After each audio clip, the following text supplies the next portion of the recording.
will dwell in the land Yah promised to Jacob, and they will follow their king, Yahusha. They will never be uprooted again.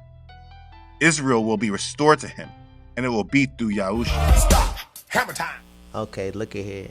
Now let's see if this Jesus, Yahushua, Yeshua, or Yasha is connected to David. Is he a true descendant? Because I'm sick and tired of all this false doctrine, this false ideology, and this false teaching, trying to hook this mythical person, this idol figure, to the line of David and proclaiming him as the Messiah and putting him in the prophetic scriptures. That's what I'm sick and tired of. So let's just read from the top. This is a record of the ancestors of JC, their Messiah, a descendant of David. So they're saying that, right? Now, in order to be a descendant of David, you have to go by the covenant that was made with David. And the covenant lies in 2 Samuel chapter 7, right? Ahia says right there that David will forever have a son that will sit on the throne forever. You know what I'm saying? For David's heart was after Ahia's own heart. So he was brought or blessed with that forever promise. That oath that Ahia gave to David, that he will always have a son to sit on his throne. Now we can go right in here. We can go straight to Jeremiah 33, right? Now when you go to Jeremiah 33 and you go down, then it says, for this is what Ahia says, David will have a descendant sitting on the throne of Yasharallah forever, right? And there will always be a Levitical priest to offer burnt offerings and grain offerings and sacrifices to me. Now that should say high priest, because that's what the high priest do, right? So I'm also going to show how they try to connect this mythical character, this idol figure in the New Testament, JC, to the line of Zadok as well. So that's why they try to say that JC is also a priest king, right? It was real slick with it, but we're going to connect the dots. So we're going to leave from there, right? So, no, before we leave, let's go right here. Verse 20. If this is what Ahia says, if you can break my covenant with day and the night, so that one does not follow the other, only then will my covenant with my servant David be broken. Only then will he no longer have a descendant to reign on his throne. The same is true for my covenant with the high priest who ministered before me. Right? So now we see that this is a continual, perpetual covenant, because we see day and we see night in its seasons. Right? So that covenant still stands today.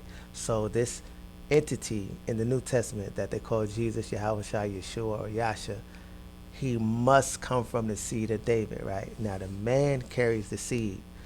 We ain't gonna go into how many genealogies that they have in the New Testament. There are two genealogies: genealogy of the father of Joseph and the genealogy of Mary, the mother. We're not even going to go into that, right? So we're going to deal with the law and the custom that it's always been, that it is the father who determines what descendant you are from and what tribe you are from. Now, this is what we're going to do. Now, let's go right here to Proverbs 23. We're going to go to verse 22. Then it says, listen to your father, who gave you life, and don't despise your mother when she is old. Why? Because the father carries the seed. Without the father, you would not be here. So you are what your father is. So you must come from a physical father on earth, right? Your biological father. You must come from him. So now we're going to go ahead, right? And we're going to go back to Matthew and see what he threw the hook in the spin in. It's right in. We can refute this and debunk this right at Matthew chapter 1, because it comes in crooked. Anything that comes in crooked goes out crooked, right? It comes in with a lie, it's going to finish with a lie. Same thing as the book of Revelations, finish with a lie, right?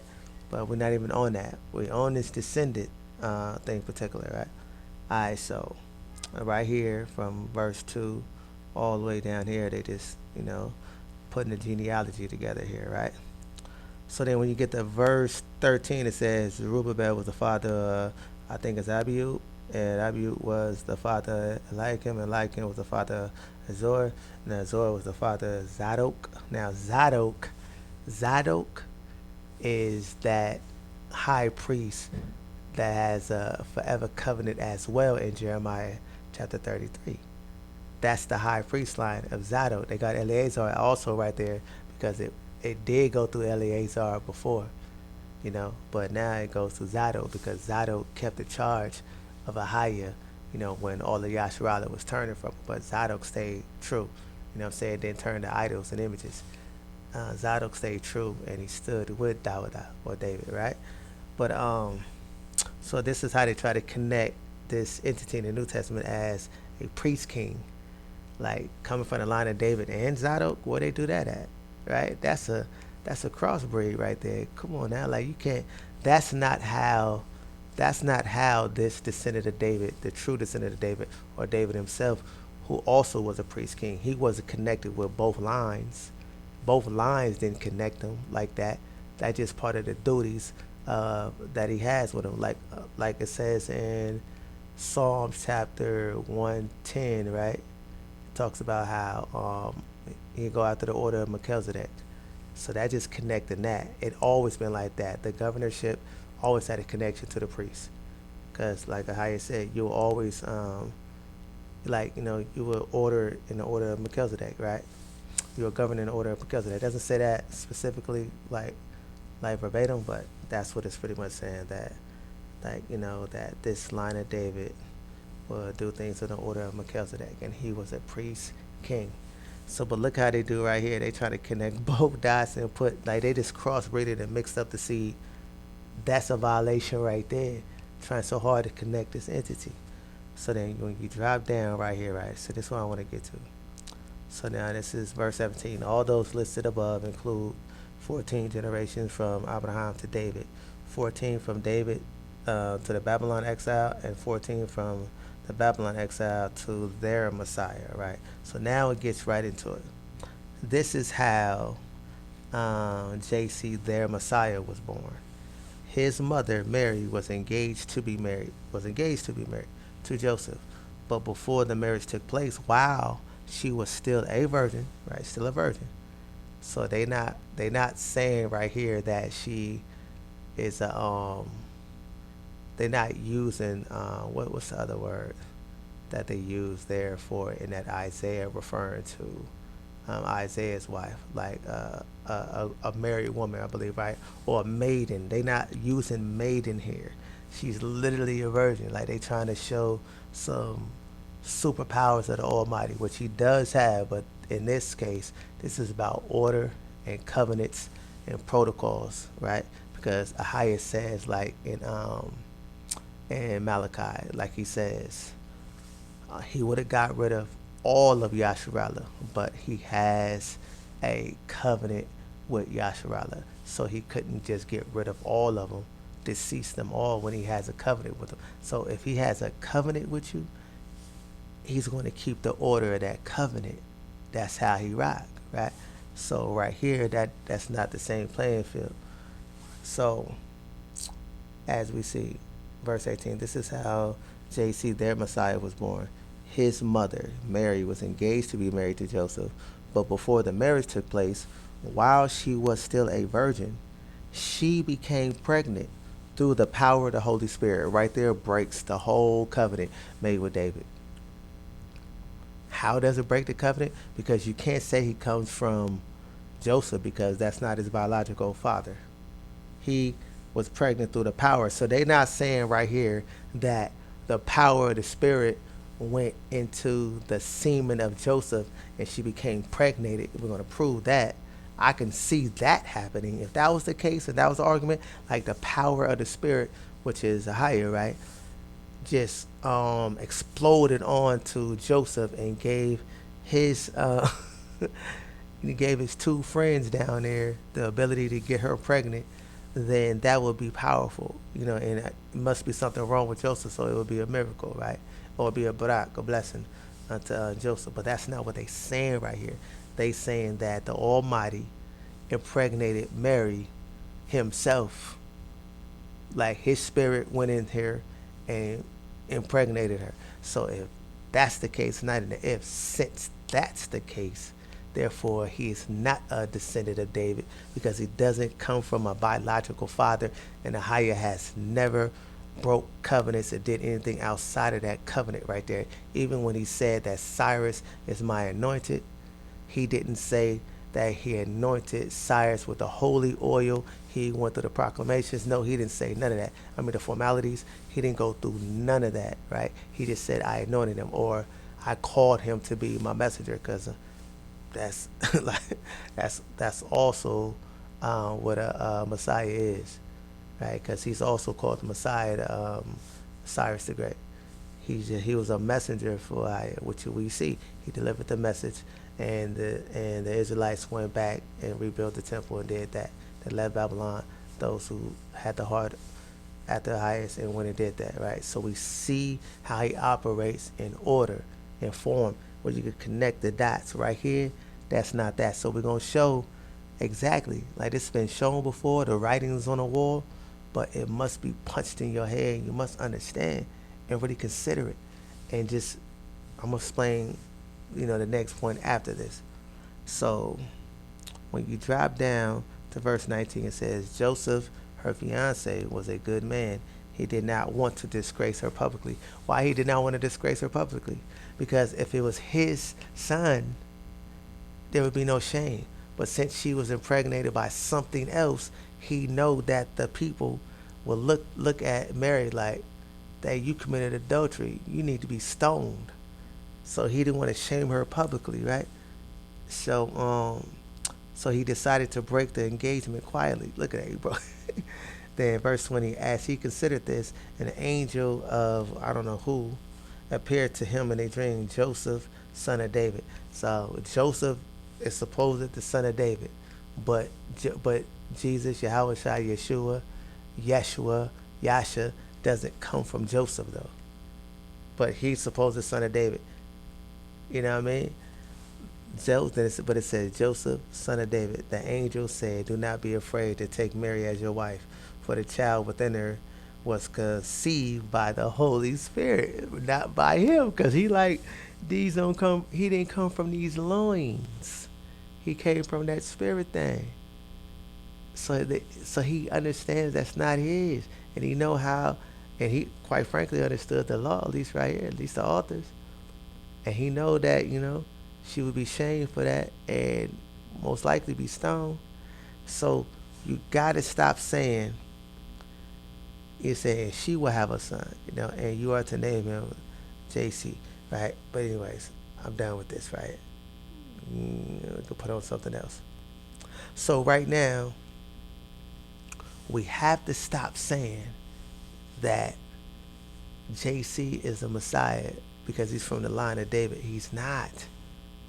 You got it. It tells you right there. It explains the situation, the circumstances. JC is not from the line of David. He is not the prophetic Mashiach. He's not. That's not what he is. The prophetic Mashiach was prophetic. It was prophesied to be born in captivity during the time of the curses. That's in your Isaiah. Well, that's Isaiah 9 is applied to that. It's applied to that, right? They're gonna say it is that. It's applied to that. And also, is that Isaiah 1? I believe Isaiah 1, Isaiah 11. Okay. All the prophecies of future prophecies, right, of a seed or a descendant coming from David during the during the end time or the captivity. That prophecy is of him in captivity among his people. You know what I'm saying? Just like how Zerubbabel was prophesied and born in captivity among his people and went back as the governor. Right? And that's Deuteronomy chapter 28, verse 36. You know what I'm saying? Like, no, let me see that. That's not specifically Zerubbabel, because that was the last. Zedekiah was the last king of Yasharallah, right? So, let's just go to it right quick. That's the beauty of this. Then go like, okay, Ahiah will exile you and your king to a nation unknown to you and your ancestors. There in exile, you will worship idols of wood and stone. You know what? I just answered the thing right there. That's talking about now. I'm act like I didn't know that. I'm gonna play like I didn't know that. It's talking about now. Look what it tells you. Ahia will exile you, right? Put us in captivity, because this is part of the curses. He will exile you and your king, lowercase king, right? To a nation unknown to you. See, we knew the Babylonians. When Nebuchadnezzar came in and grabbed us up, and Zedekiah and all of them went, we knew the Babylonians. We knew them, right? Because we already had word from Jeremiah that that they were coming, and we already knew of them. We knew of the Babylonians. So this can't be talking about the time of Zedekiah. You know what I'm saying? And this can't be now. I see really clearly. This can't be talking about the time of Zerubbabel. We knew the Babylonians, but during this time where we exile and we worship idols of wood and stone in this captivity, we didn't know the people who snatched us up or who came and got us from wherever we was at and came and just and took us captive. We didn't know them. You know what I mean? We didn't know them at all. Like when the pilgrims came and snatched the Indians, cross reference. You know what I'm saying? The Indians didn't know the pilgrims. You know what I mean? So this future prophecy of Yah Mashiach, who is prophesied to be anointed by a Hayat, he's in captivity with you. This is why if you be on TikTok and you be on Instagram, you be on YouTube, all these different other platforms, really on TikTok now, it's a lot of brothers on there saying they the Messiah. A lot of them. You got what you got? Yaju Saint or Yaju something, right? Then you got your Torah. You got this other guy. He just calls himself straight up the Messiah. You got a female in there calling herself she Messiah. You got some others, right? Like they have mass numbers of followers because that gains attraction. But the Mashiach will not say he's the Mashiach because that's not prophecy. It's not prophecy that the seed of David that shall be risen up unto his people will say he's a Messiah. And it's not just the seed of David, like we read in that Jeremiah 33. It's also the seed of Zadok, the high priest. So the seed of David will be risen up, and the seed of Zadok will be risen up. Because we see that Jeremiah 33. And it says, this goes for my high priest as well. It will say Levitical priest, right? That's just saying the high priest, because the high priest does the offerings and the sacrifices. So you can't have one without the other. So the majority of people are just rising themselves up and calling themselves the Messiah, but they have no like high priest sidekick, except for this one brother, but he's in Israel, but that's a whole nother story. You know, some things I'm ordained not to even talk about. You know what I mean? Instructed not to even go into detail, but just kind of put it out there like that. Right? So all of that is all wrong. So okay, even with me saying that, if you understand what I just said, that even discredit and that takes JC, Jesus, Yeshua, Yahweh Shai, Yeshua, Yasha out the equation. Out the equation, right? Because he doesn't even have a high priest next to him. It's just him as high priest and king, which that's not even what it said. The order of Melchizedek, he's not a high priest. He was just a priest and a king. If you read certain stories of David, you see David wearing the linen ephod and wearing certain garments of priestly garments because he was both. That's why in the Ezekiel temple, it talks about that fourth and last. Excuse me. It said I'm about to say the fourth temple, the third and last temple. When you go inside that temple, that the prince, right? Because really, when you see a lowercase king like that, right there in that verse 36, that means prince. Uppercase is talking about Ahiah, because he's a king, the king of kings, the power of all powers, right? Then when you see a lowercase king, it would say that he's that means prince right there. That's why it's a lowercase king. It means prince, judge, ruler, right?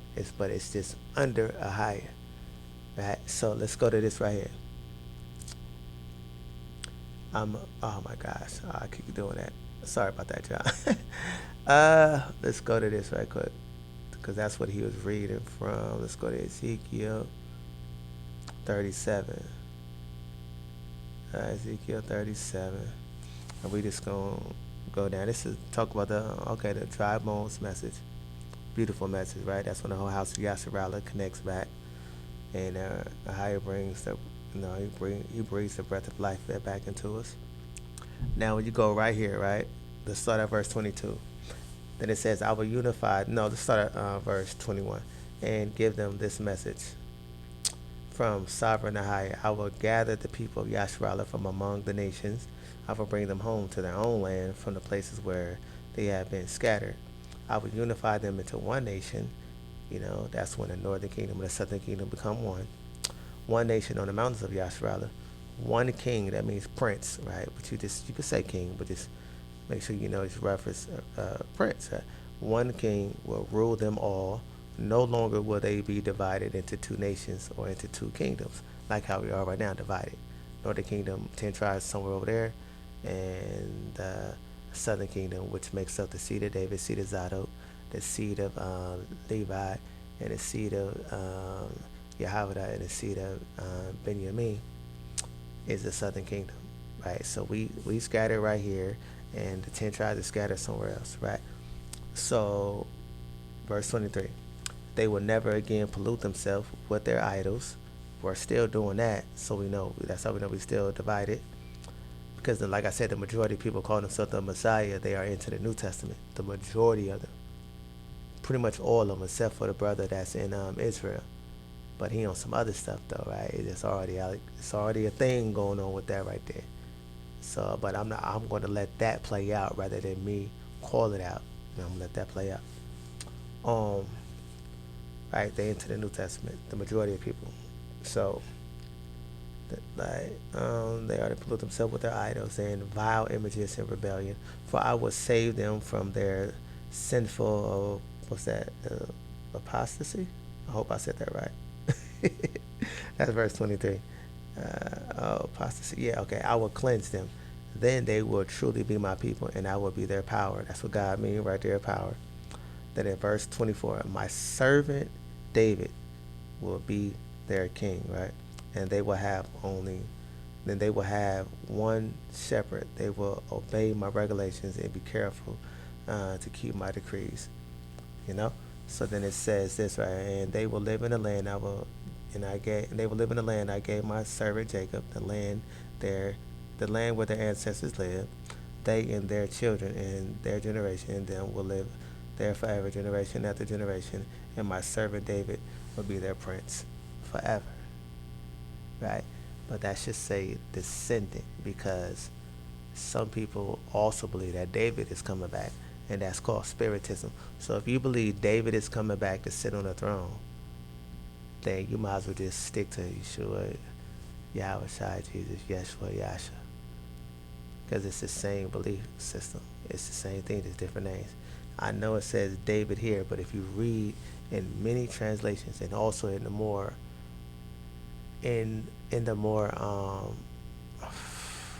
original text, it gives you the indication that it's talking about a descendant. And plus, let's just keep it real. Let's keep it a buck right here. When Ahia had his prophets putting these scrolls together, these scriptures together, these passages, our people, our ancestors fully understood that there's a descendant of David. And they understood when you see just like we see the name Jacob, right? In certain places, it's referring to the seed of Jacob or the seed of Israel. Because if you go into Genesis, it's talking about the original Jacob, and then his name was changed to Israel. So you got to discern and differentiate, right? You got to discern, man. So it's the same thing right here. When is it talking about David himself or the seed of David? But no one wants to use it. Like, they don't want to think like that. You don't use your brain. Right here, it's talking about a descendant, because once you go into Jeremiah 33, also Jeremiah 23, it tells you that, and also in Isaiah, it tells you a stem of Jesse. It tells you that, right? So a descendant of Jesse. It doesn't say the original David, right? It's talking about a seed of David. You know what I'm saying? So we not using our minds, our brilliance, our understanding, our great comprehension, because we're blinded by emotion. You know what I'm saying? We using emotion instead of just using logic. You know what I'm saying? So just stay away from emotion and look at the context logically, and that's how our higher put these things together. And our ancestors understood that quite clear. They didn't have confusion. We're dealing with confusion because we still got the stumbling block of the idol in the New Testament and all these other idols around us and all these New Age idols before us, these universal idols, these Kemetic idols that's really have a stronghold on us, these chakras, you know what I'm saying, these 19 Keys brothers, you know, Yaki Awakened brothers now, you know what I'm saying, these Rashad Jamal brothers around, these Billy Carson brothers around. You know what I'm saying? Like all these different other brothers, these different elements, like this in the industry, in the entertainment. These brothers who are putting things together, movies and scripts and songs and lyrics and all sorts of things like that, or they just combining idiotic like idolatry with it. Their idols, this Comedicism, Buddhism, Scientology, numerology. You know what I'm saying? Like we so strung out on black power, so anything that we think that's black power, like oh, Kemetic is black power, when it's not about black power. It's about Israelites, Hebrew, the Hebrews. It's about that. You know, don't get it twisted. The Egyptians is among us. The Kemets, the Comedians is among us. Like that's prophesied too. Like you just gotta go in the scripture. It tell you that the Comedians is dispersed from one end of the earth as well. So that's why you got so many black people into Comedicism, because they disperse among us too. Just look it up. I want y'all to look that up. And if you got to the end of this video right here and you at this point, then I know that you listened to the whole thing and that it was getting through to you and you did the research. I want you to research and I want you to look up Egyptians dispersed throughout the four corners of the earth Bible verse, right? And then when you come across it and you read it, drop me a comment and let me know. Then I know that you went into this. So I just want to end this video off right here. I was gonna do like all different parts and put some other stuff in it, but it's no need. I feel like I over explained, not overkill, but over explained. Didn't under explain. I feel like I put enough sugar in the Kool-Aid to make that thing right. You know what I'm saying? I feel like I threw enough peanut butter on that jelly sandwich to where it ain't just all messy and all over the place. You know what I mean? I feel like I marinated that fish right. So if you got to this point, drop me a comment and let me know something. You know what I'm saying? And stay away from all idolatry. Oh no, I can't leave without doing this, because I gotta show this part. Gotta show this part right here. We're gonna go into Hosea. You know, we ain't gonna leave off this on the David thing, because it's all about a higher, man. What's that? Is that Hosea 5? Oh, it's Hosea 3, right? Yeah, it's Hosea 3. Then it says right here, then the higher said to me, go and love your wife again, even though she commits adultery with other lovers. This will illustrate that Ahia still loves Yasharala, even though the people have turned to other idols and love to worship them. See, this was, you know what I'm saying? Like, I love this right here, because this right here is showing you an example how Ahia allowed Hosea's wife to be an adultery. And he wanted to know, because like the people wasn't listening, it wasn't getting through to him. So Ahia put the onus on his prophet. And he showed, because his prophet going to listen and understand, and he's going to speak it because he has a heart after the highest. So he made Hosea's wife an adulteress. right? To show an example of what we are doing then and now today, to where we can see that we still adulteresses because we into any other thing other than a higher, right? So I love this right here. So it's an example, a visual one.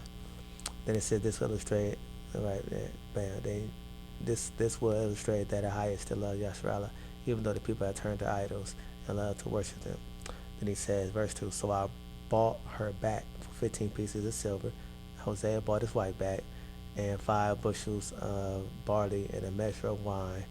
Then I said to her, his wife, you must live in my house for many days and stop your prostitution. During this time, you will not have sexual relations with anyone, not even with me. So now that right there is key to show that Ahia been having her like lay with many men and commit adultery, right? Oh my gosh. Like I never thought about this like this till I'm reading it right now. Like he has her laying with people, committing adultery, and he's still saying that this is his wife to show as an example for us, Israel. It's still the wife of Ahia, the husband. But Hosea is instructed not to even lay with her, because if he lay with her, then now he has committed adultery. Because he laid with another, he laid with his, what you guys may think is confusing if you're just not hearing this. Now the law states that if your woman laid with another man, you can't lay with her because now you're committed adultery. Same thing with the Adam and Eve story. Eve laid with somebody else, so Adam ended up laying with her, and then Adam got in trouble, and now we're in this predicament, right? So if people want to say it's Eve's fault, technically it's the man's fault, Adam's fault, because Adam knew better, but he was weak in the flesh and laid with his woman, saying, feeling like that's my wife, so he laid with her. Boom, now they both hit, right? So that's the same thing under the law. Like when you read the law on husband and wife, and like adultery is when a man lays with another man's wife. But if that woman is not married and the man is married and he lay with her, that's not adultery because that woman is not married. But if that woman is married and then he lay with her, then he has committed adultery. So this is what the thing is. This is an example that Ahia is showing right here with Hosea. Hosea can't even lay with her. You know, even though Ahia is saying that's his spiritual wife, for it's a comparison for Israel to see. For it's an example for Israel to see the adultery that they're committing towards Ahia with their idols.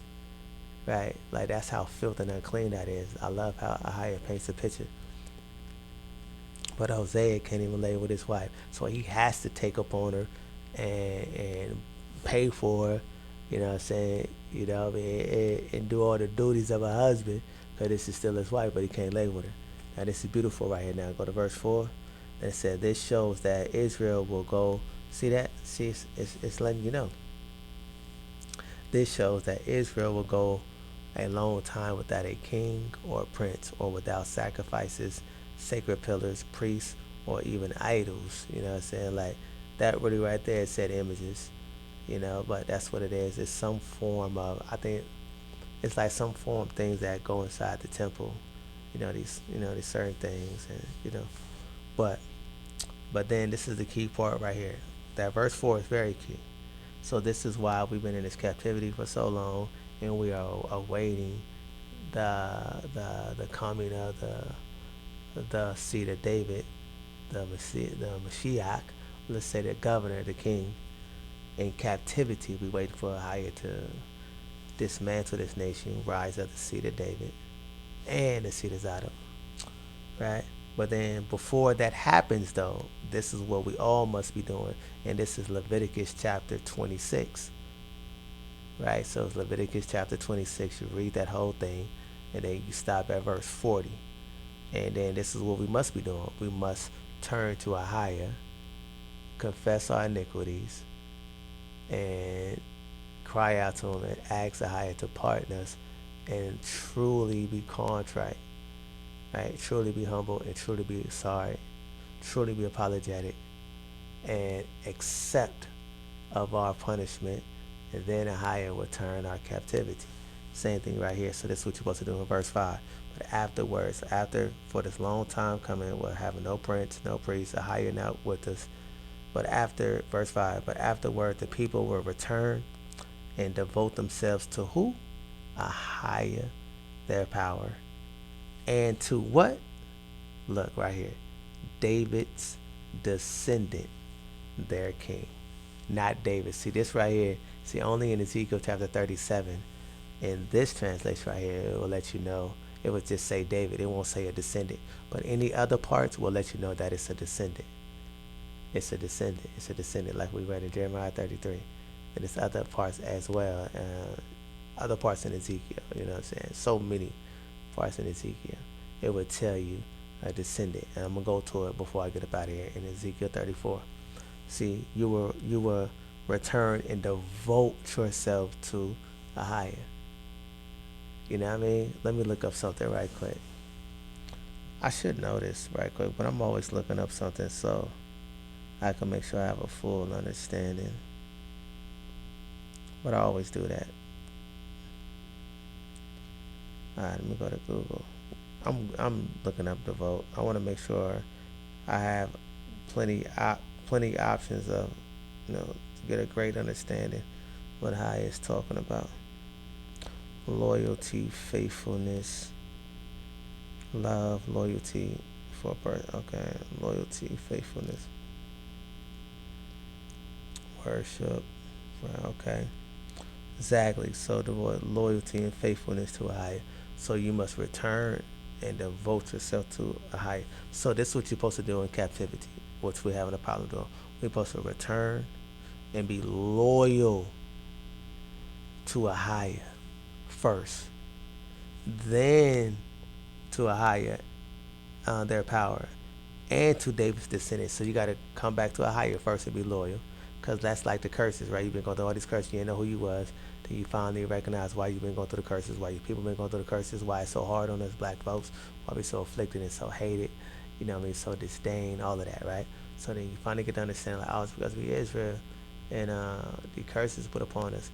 Then what we must do, this happened because we left a higher, we stopped keeping his laws.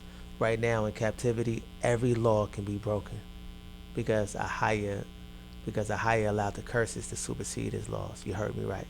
A higher allowed the curses to supersede his laws, so he allowed our oppressors to supersede over his dietary law by tainting it, making it unclean. They tainted the Shabbat day.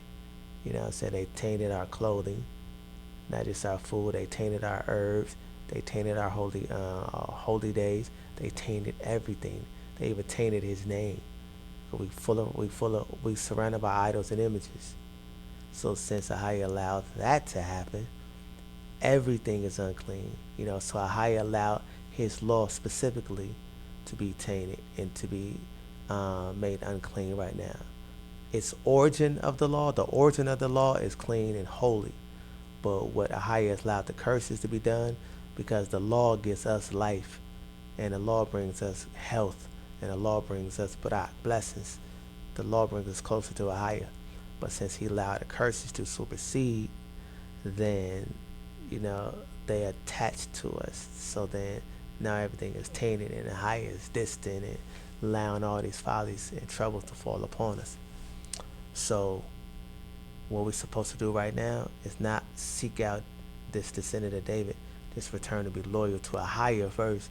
Then a higher is going to make known who this descendant of David is, and you'll be loyal to him. And higher most likely is going to make him known when a higher brings down the oppressors where we are up under and turn our captivity, and then we go back into our land, and then the kingdom of a higher get established, and the kingdom of David get established, and then things is ran in order, and the customs and the ways and the thought process and the plans, and the temple was built up.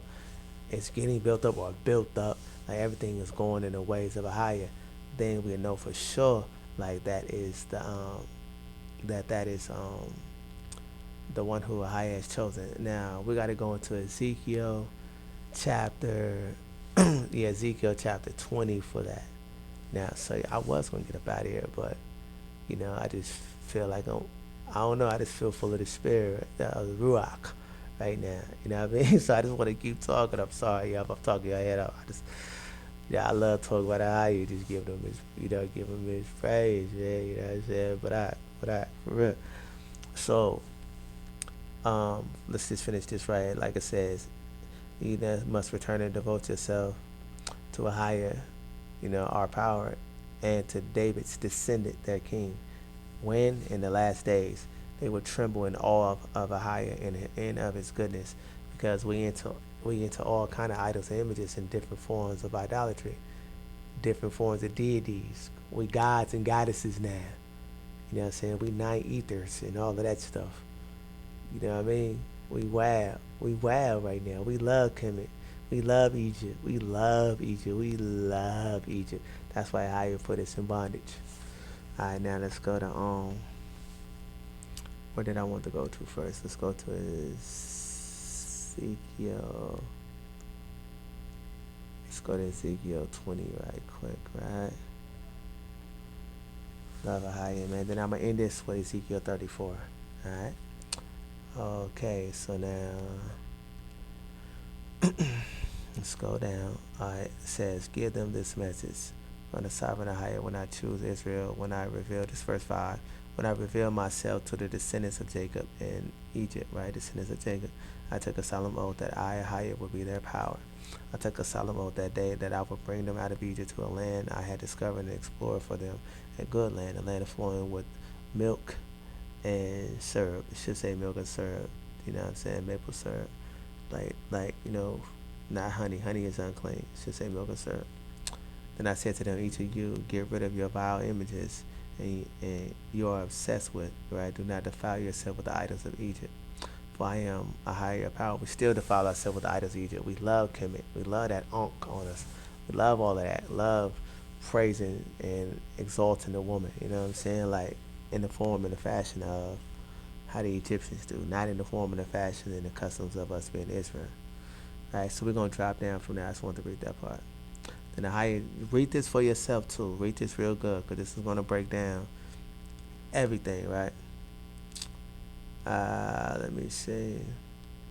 Because the higher is just talking about things that he promised, things that he did, and then how we just broke all of that. So that also goes with Jeremiah chapter 31, verse 31 through 34.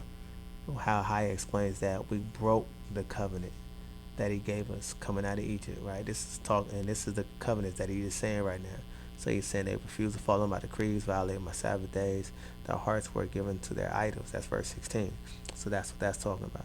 And right here it says, and keep my Sabbath days holy for they are a sign to remind you that I am a higher your power.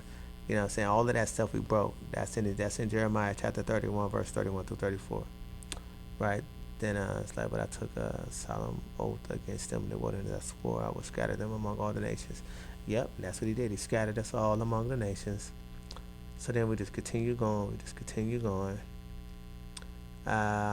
sure I get to the point. Just want to make sure I don't miss nothing and skip over nothing. Okay, here we go. So I can start at verse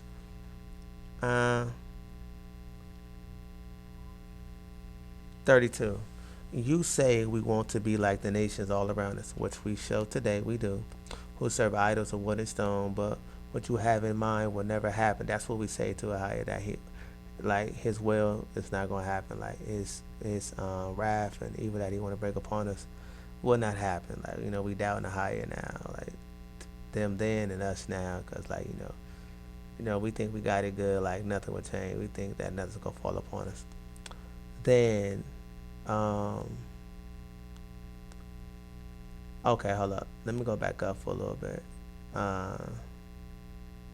Let's go to verse 30. Therefore, give the people of Israel this message from the sovereign higher. Do you plan to pollute yourself just as your ancestors did? Do you intend to keep prostituting yourselves by worshiping vile images?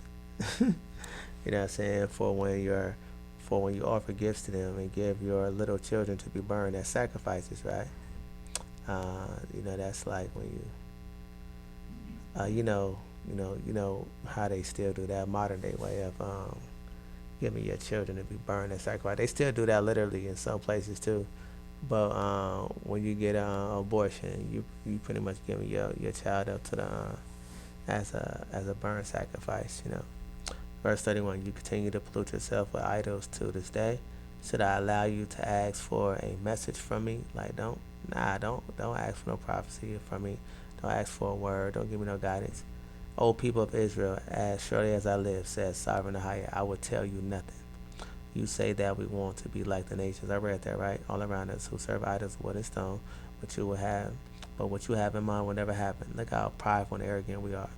Then verse 33, then Ahia says, as surely as I live, says Ahia, says the Sovereign Ahia, I will rule over you with an iron fist and great anger and with awesome power, right? That's what he's doing right now. So all the stuff that's happening to us, just think about our history, that's Ahia ruling over us with great, awesome power. That we giving credit to our oppressors. He just, they just working through him. Right now they his army and tool in his hand to, bring his justice and protectors upon us for our worshiping of idols and images that we still do to this day and before.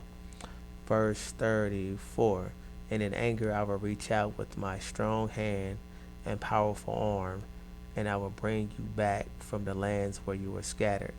Now this is going to make me go into another chapter and verse after this, because that right there where it says, and in anger I will reach out with my strong hand and powerful arm, and I will bring you back from the lands where you were scattered. Verse 35, and I will bring you into the wilderness of the nations, right? The nations, like, because we're scattered everywhere. So that's what the highest going to do. This is why we got the BRICS and currency coming in, because, that's about to really put a dent in this in the market, you know what I'm saying? About to be a game changer. All this stuff got to take place. See, this is Daniel chapter 2, that, when right now we're living in the feet and toes. We with the iron, right? The iron is the Amalekite Edomites who got dominion, the elite, these Illuminati boys, these reptiles, you know what I'm saying? They got the dominion of power right now. And we're the clay, you know what I'm saying? We in the feet and toes right now, and the higher just conquering all these nations before us. So it's talking about the Babylonians, the Greeks, also talking about the Romans, and the Persians, right? Talking about them. So he dealt with them already. But nowadays, who have dominion is talking about the Illuminati boys, talking about the Edomites, the Amalekite Edomites. Now you got to go into Numbers chapter 24 and see what Amalek has done. Amalek has always war with Yasharallah and higher from generation to generation. Even to this day, it was Amalek who tried to conquer Esther. Right? It was Amalek who Saul had to get rid of. It was the Amalekites. Right? Amalek is the chief. Amalek is Mount Seir. So sometimes when you see Mount Seir in the scripture, it's referring to the chief Amalekite, chief Edomite, and that's the Amalek. The grandson of the original Esau, the Edomite. Right, so let me see where I'm at right there. Let me make sure I don't want to get too far.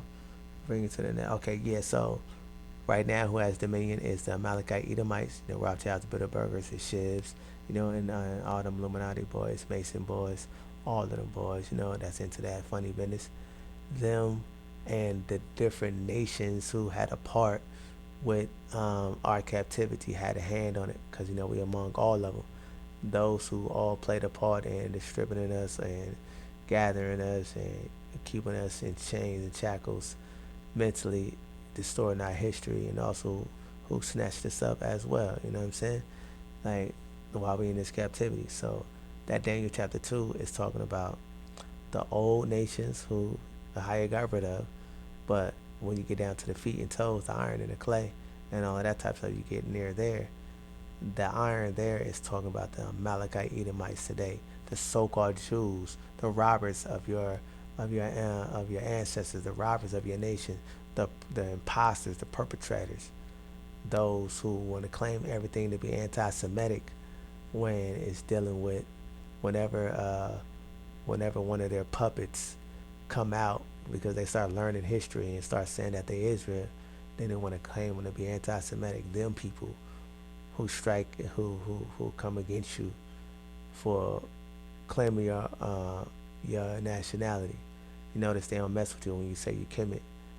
They don't even mess with you when you say you're Indian. They don't mess with you, but when you start saying who you are, that can resonate to the world. Like, yeah, we the real Jews or we the real Israelites. Majority of people know them as Jews, and they think they connect Jews to the Bible, not even the Israelites like that, because we're in modern times. So if you say you're a Jew, the world gonna be like, oh, so y'all the real Jews and they the fake Jews, right? So them the ones who have dominion right now. So that's who Ahia is going to be taking the rulership from and giving it back to us. Now that's in Genesis as well. When Esau was asking how long, right? And then like bless me too, Father, but I me too, because Jacob was the head, he was the leader. He was promised all these things, blessed with all these things, and then Esau's prophecy is that he will rule by his sword, and he will rule the once he take the what off his once he take it off his neck, right, and put it on his brother's neck. So that's pretty much what's going on right now. We got the chain on our neck. So they're ruling right now. Right, so let's jump into verse. So I would judge you there. Okay, let's jump into verse. Oh yeah, we had 34. Saying, in anger I will reach out with my strong hand and powerful arm, and I will bring you back from the lands where you were scattered. Then he says, and I will bring you into the wilderness of the nations, and there I will judge you face to face. You know what I'm saying? So that we're waiting on that too.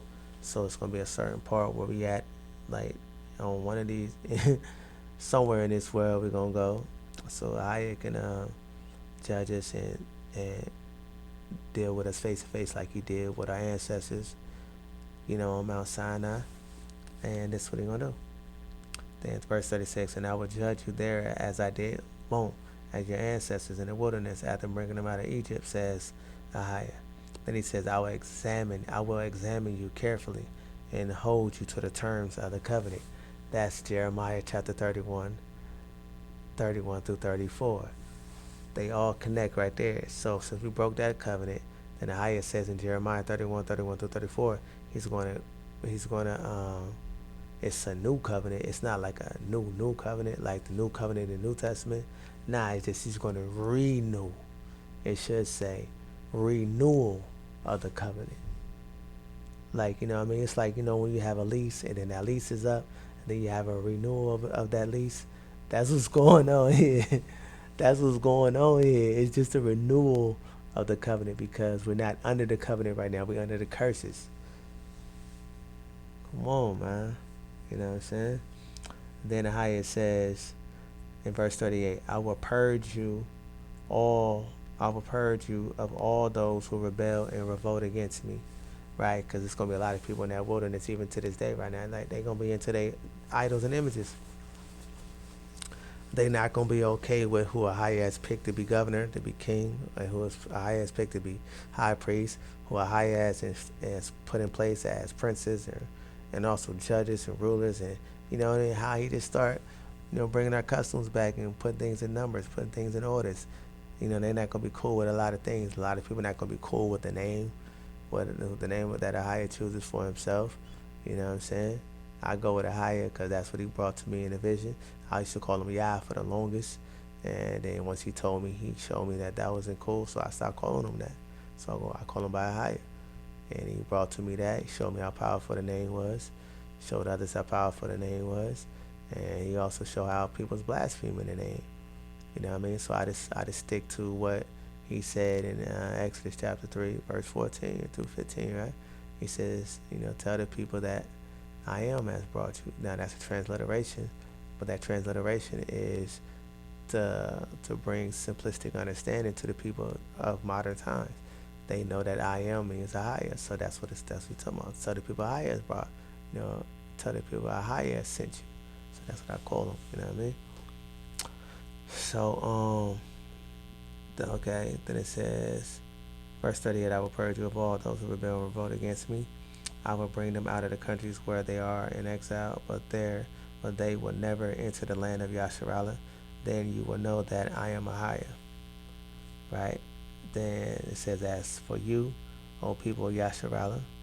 See, once Ahia brings us out, because he's going to bring us all out, like all the remnant out, right? He's going to bring us out. He's going to bring us out, right? Those who survive, what's coming, and then he takes down the nations and he brings us all out, those that survive. And then he says they're in exile, but they will never enter the land of Yasharallah. those who are rebels and transgressors, those who are, rebels and revolters against Ahia, is who question him, his ways and everything, question his law, anything.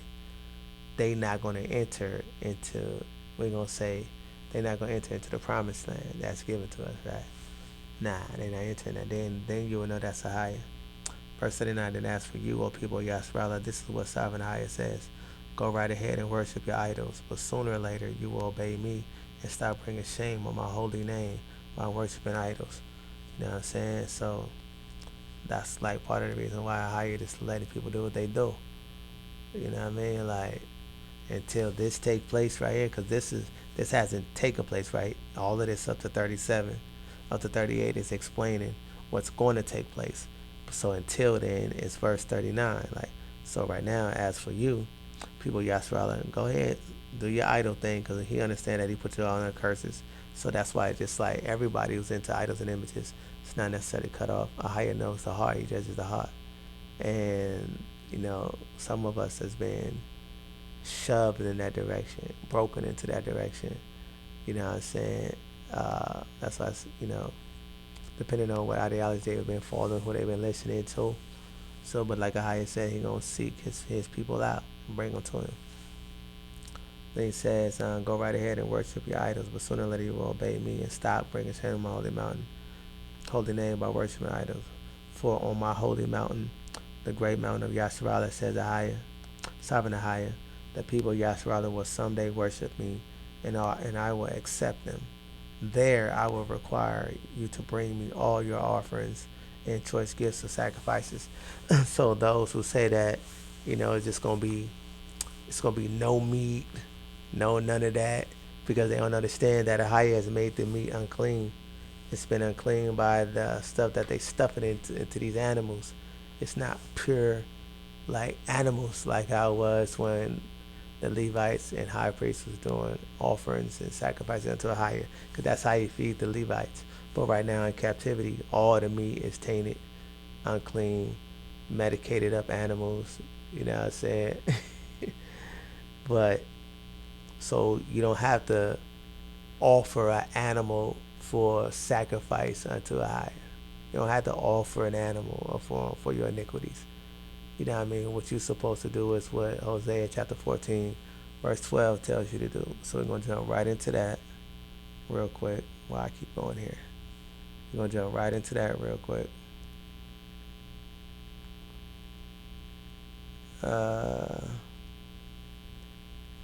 14, 1 to 2. Return, O Yasharallah. Return, right? With loyalty. Return, O Yasharallah, to Ahia your power, for your sins have brought you down. Bring your confessions and return to Ahia and say to him, forgive all our sins and graciously receive us, so that we may offer you our praises. Right? So that's what you do. You offer your prayers. Your prayers, like in certain translations, it say you offer the cows of your lips. Right? The cows is like a baby calf, right? Like you would give a baby calf to offer for your iniquities to be forgiven. But since we're in captivity under the curses and everything is tainted, Ahia is not going to accept tainted and unclean things. You offer your prayers, and you ask him to receive you graciously. You know what I'm saying? Be gracious unto you. Have mercy. Be merciful unto us. So let's do it right now, y'all. Let's say a little prayer if you made it with me this far. Oh, Ahia. This say, Ahia Shah Ahia. Salakia. Ahia Shah Ahia. Forgive me. Ahia Shah Ahia. Then you could say, Kataya. Like, that's for my sins. Salakia. Forgive me. Ahia Shah Ahia. And you just asking them for forgiveness of your sins, and you just ask them, for mercies. And it's like, Kataya Kazachya. Like Kazaria, for mercy of my sins. So that's all you're asking Ahia for. It's Kazaya. It's for mercy. That's all we ordained to do. And that goes with Leviticus chapter 26 as well. It's where you just asking Ahia you're just confessing and asking for mercy until he deliver us and bring down the nations, and then he makes he makes us a people again. We not to tell, but we ready to be honored. Then we know that High has forgiven us. All right, so I'm gonna go into my last scripture, and I keep doing that. I like to keep my word. I didn't even plan on talking this much, but I just want to keep my word and just show certain things to let you know it's talking about a descendant. Let's go down here. Then let me see. Nope, actually don't even say it right here. It don't say descendant. So right here it says, and I will set them over one shepherd, my servant David. He will feed them and be a shepherd to them, and Ahiah will be their power, and my servant David will be a prince among my people. I, Ahiah, have spoken. You know what I'm saying? So nope, it don't say that. Oh my gosh, why do I keep doing it? So let me just go ahead and show it again so you keep on seeing. Alright, so just like right here, when you go on down, then you go to Jeremiah 23. Alright, there we go. Then it says right here, for the time is coming, says Ahiah, when I will raise up a righteous descendant from King David's line. He will be a king who rules with wisdom. He will do what is just and right throughout the land, right? So in the land is when this person will be risen up. But he's in captivity among his people, going through the same problems, problematic things, and curses that you're going through. That's why that Isaiah 53 is talking about all of Israel and the seed of David and the seed of Zadok. Because like the seed of David and Zadok is despised just like his people. So if his people's getting treated like that, quite naturally he'd get treated like that. But then when you get to verse 10, it's talking about the seed of David, and it talks about how he will have a seed, and then he will see his seed, and then the higher will show him the the trail of his journey, the stuff that he's been through, and then he'll do prosperous things in the hand of Ahiah, because he would see that he was marked as a sinner among his people.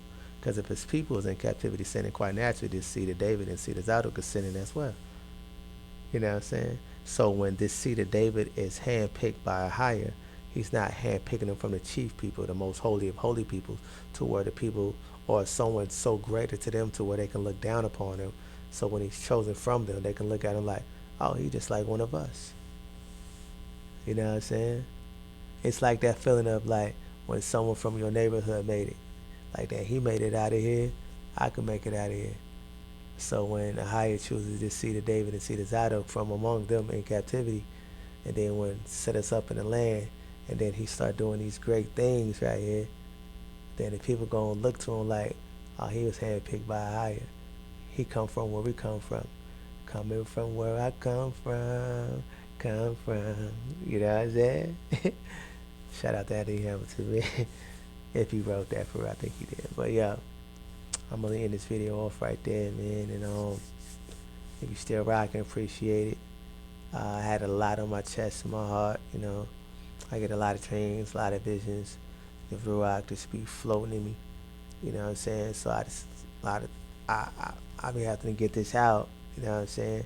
I stay studying and looking at stuff. I pay attention to a lot of things, and a lot of things it irritates me.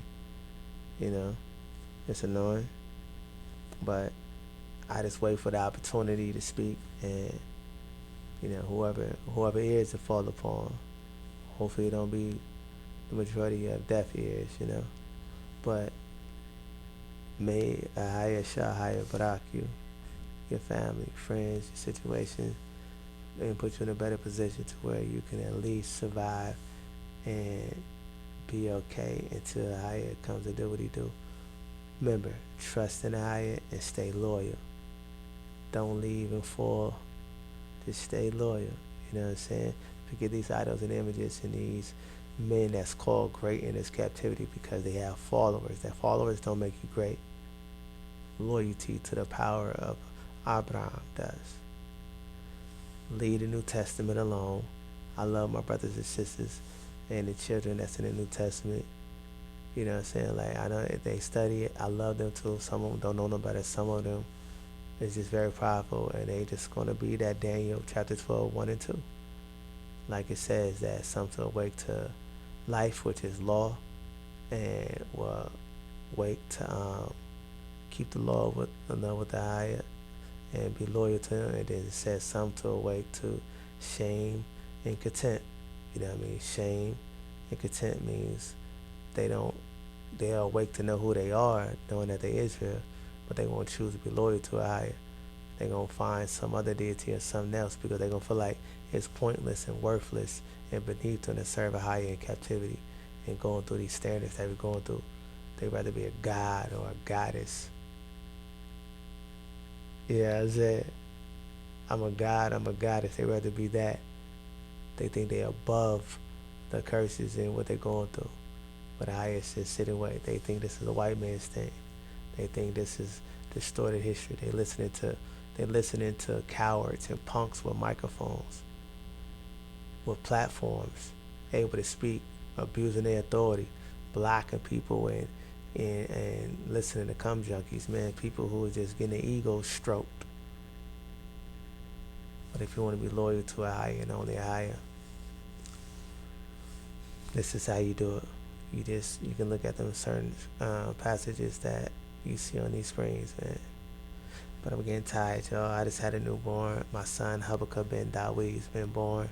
All praise to a higher, Shah higher. You know, he showed me. He gave me a vision of that. He gave me a vision of my daughter, Zephaniah, being born.